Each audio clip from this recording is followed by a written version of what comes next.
Let's speak to Ahmad Hashemi, Director of the Middle East and Central Asia Programme at the Global Policy Institute, who worked at Iran's Ministry of Foreign Affairs as a linguist. Ahmad, hello to you. Welcome to the programme. Hello, thank you for having me. So, undoubtedly, there have been leaders in Iran killed in this conflict, but does that lead to automatically to regime change, or is the groupthink the same as it ever was? The group thing is the same as it was.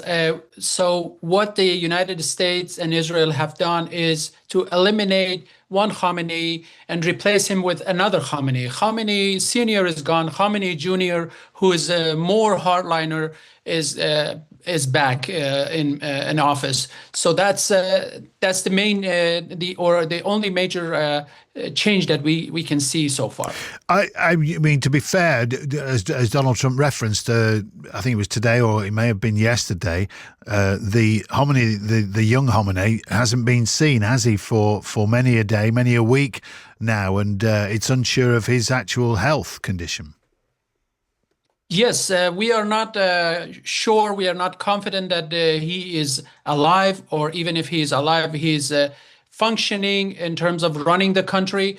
But since this war started, we have witnessed a situation where the IRGC, the Revolutionary Force Corps, has upper hand in terms of running the country. So the supreme leader is less of a relevant compared to before this war, and especially before the 12-day war. But we also need to pay attention, take into consideration that yes, Iran is a semi-dictatorship, but it's not a one-man show. It's more diversified than that. So Khamenei Junior's status is not necessarily crippling, and is not affecting the country in a crippling manner.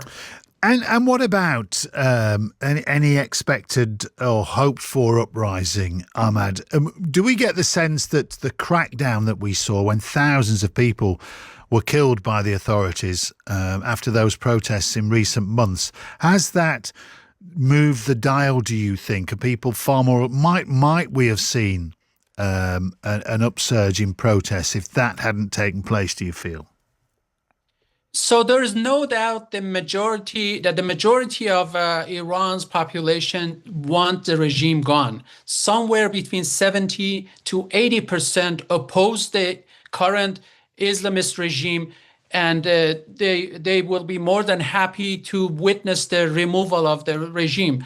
But the fact of the matter is that when the country is under aerial bombardment, this has rally around the flag effect.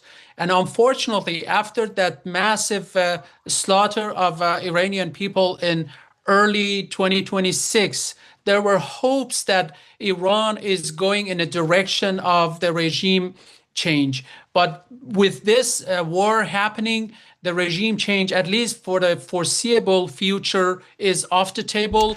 This again will have the rally around the flag effect for at least for a couple months, if not years. And what about the unintended consequence? I'm assuming it's that of the fact that Iran have been able to flex their muscles and completely cripple 1/5 of the world's energy supplies or oil supplies by controlling the Strait of Hormuz. Has that empowered the regime to a certain extent?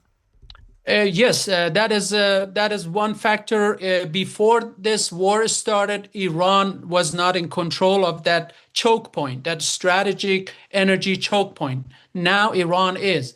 Before the war started, Iran was not able to project power the way it is doing right now, wreaking havoc in the regional safe haven places like Dubai and the rest. Before the war started, we had a serious conversation about the regime change, but no longer, no more. And before the war started, we had a situation of oil prices going down. Again, we have a totally opposite situation. Ahmad, so much is unknown at the moment, but thanks very much for your insight. Really appreciate it. Thank you. Thank you. Ahmad Hashemi, Director of the Middle East and Central Asia Programme at the Global Policy Institute. The very latest at the moment as far as the BBC News website and the breaking news.